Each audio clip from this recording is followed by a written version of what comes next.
Volvemos a saludar a Pablo Callejón durante la mañana. Pablo, ¿qué temas para ahora? Vamos a ocuparnos de la historia de dos mujeres que han dispuesto una... Thelma y Luis, no. No es este caso. No es este caso. Pero dos historias que han promovido un debate parlamentario que podría convertirse en una ley tan actual como necesaria, imprescindible. Seguramente muchos han tenido la posibilidad de ver una serie en Netflix que hace referencia a este tema, ¿no? Intimidad. Claro, mujeres que han sido vulneradas en la grabación de videos o de fotografías, que luego fueron divulgadas y que en esa extorsión que deriva en una presión social imposible de soportar, le genera el suicidio o trastornos en sus vidas con daños irreparables. Esto que viene sucediendo desde hace mucho tiempo y que ahora se visibiliza a partir de la propia denuncia de las víctimas, pero además de la masificación de una modalidad que lamentablemente es utilizada por exparejas o... Bueno, Pablo, recientemente fue noticia, estamos hablando de los últimos días, las últimas horas, de una mujer que tomó la decisión de quitarse la vida a raíz justamente de esta situación, ¿no? De divulgación de materiales a través de las redes sociales que se han viralizado. Efectivamente. Bueno, es un daño que cuando se genera actúa como irreparable. Por eso es que en esta zona gris que muchas veces ocurre en lo normativo, donde las leyes llegan detrás de los cambios sociales, es fundamental una respuesta urgente. Y decíamos, dos historias de mujeres que representan a un colectivo de víctimas, ¿no? De sobrevivientes en algunos casos.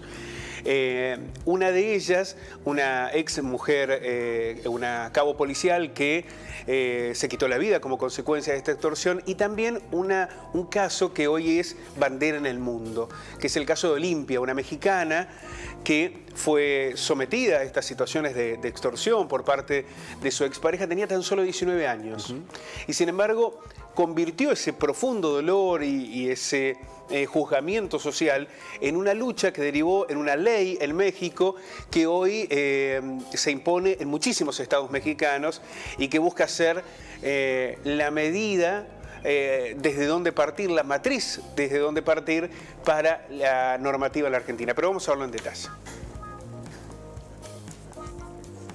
La muerte de una mujer y la dolorosa lucha de otra, víctimas de extorsión digital, impulsó dos proyectos de ley que comienzan a debatirse en diputados. La primera iniciativa nace a partir del caso Belén San Román, que es una joven policía de 26 años, mamá de dos pequeños, quien se quitó la vida luego de sufrir la difusión no consentida de material íntimo el año pasado. Tobías Villarruel, si volvemos a la placa anterior, por favor. Tobías Villarruel, con quien tenía una relación, había viralizado un video y fotos suyas para extorsionarla, hostigarla y amenazarla. La segunda está impulsada por el caso de la activista mexicana Olimpia Coral Melo, que también fue víctima de la misma situación. La joven pensó en suicidarse, pero luego de superar esa crisis, le dio su nombre a una reforma histórica en materia de violencia digital. La diputada del Frente de Todos, Mónica Macha, junto a la ministra de Mujeres y Diversidad, Elizabeth Gómez Alcorta, el espacio de víctimas Ley Olimpia Argentina y la organización Género y TIC, presentaron dos proyectos de reforma del Código Penal y de la Ley de Violencia de Género para tipificar como delito la figura de la violencia digital. El proyecto busca tener la evidencia digital como un delito, ya que implica para quienes filmen o graben sin autorización cuerpos de mujeres en una situación de intimidad, sean sancionados, así como para los que quienes lo suban a las redes y para quienes lo difundan. Las sanciones se van a agravar cuando los responsables sean exparejas, como en el caso de la joven policía que murió, si la víctima es una menor de edad o cuando se la utiliza con fines de lucro, ¿no? La extorsión económica. Bueno, claro. y fundamentalmente, Pablo, habitualmente son exparejas, ¿no? Habitualmente son exparejas, pero ha habido casos que no. Sí. Recordemos las famosas a las que les decían que les habían hackeado el celular, sí, sí. Que en realidad eran mecanismos extorsivos de aprovechadores también, pero en su mayoría son exparejas, ¿no? Las impulsoras señalaron que una extorsión es una extorsión y no importa el medio. No es que si es a través de un medio digital, eso minimiza el hecho, de ninguna manera.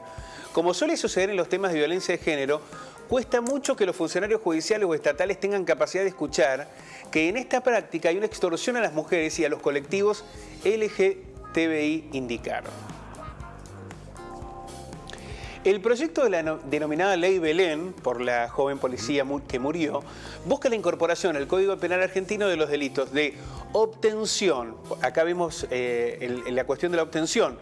No porque lo haya generado solamente, digamos, no es que se graba el video, el extorsionador y lo difunde. A veces es un video que le llega a través, por ejemplo, te lo comparten y vos decidís difundirlo, bueno, ya sos parte del delito, ¿no? La difusión no consentida del material íntimo y de desnudez de los que denominan por deepfake y de la llamada sextorsión. Yo no estoy de acuerdo con la utilización del por deepfake.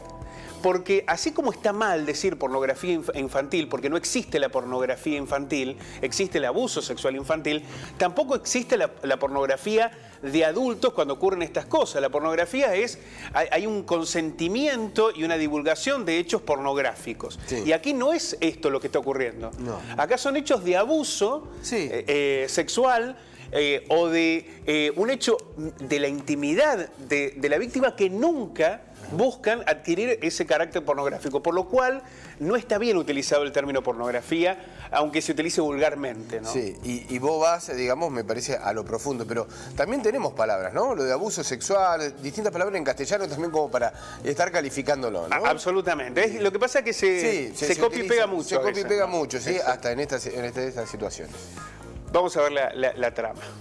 Establece además este proyecto de ley que se aplicará prisión de 3 meses a 2 años y el doble de la multa establecida en el artículo 155 a quien, por cualquier medio, sin autorización de la víctima o mediando engaño, video grave, audio grave, fotografía, filme o elabore documentos con contenido de desnudez, naturaleza sexual o representaciones sexuales explícitas. Asimismo, dispone que se aplicará prisión de 3 meses a 3 años a quien por cualquier medio y sin autorización de la víctima difunda, publique o envíe de cualquier manera, ponga al alcance de terceros los documentos obtenidos con o sin mediar sin consentimiento, porque esto incorpora no solamente a quien en un hecho íntimo graba a la víctima, sino quien lo difunde. Viste que a veces se arman grupos de WhatsApp y lo difunden. Bueno, si se corrobora quiénes lo difundieron, esas personas forman parte del delito de la extorsión digital. Según el texto, las penas se aumentarán en 1/3 cuando el delito lo comete una persona mediante violencia de género o si el hecho se comete con fines de lucro, por placer, codicia, odio racial, religioso, de género o a la orientación sexual, identidad de género o a su expresión o contra una persona menor de edad. Tiene que ver con un hecho que hoy nos interpela más rápidamente, ¿no? Pero que viene sucediendo desde hace mucho tiempo y que debe encontrar como un elemento más de la violencia de género que existe en la Argentina y en el mundo, una rápida respuesta política para que se convierta en un instrumento judicial que ponga un freno a quienes someten a una mujer a este tipo de flagelos. Pablo, muchísimas gracias. A ustedes.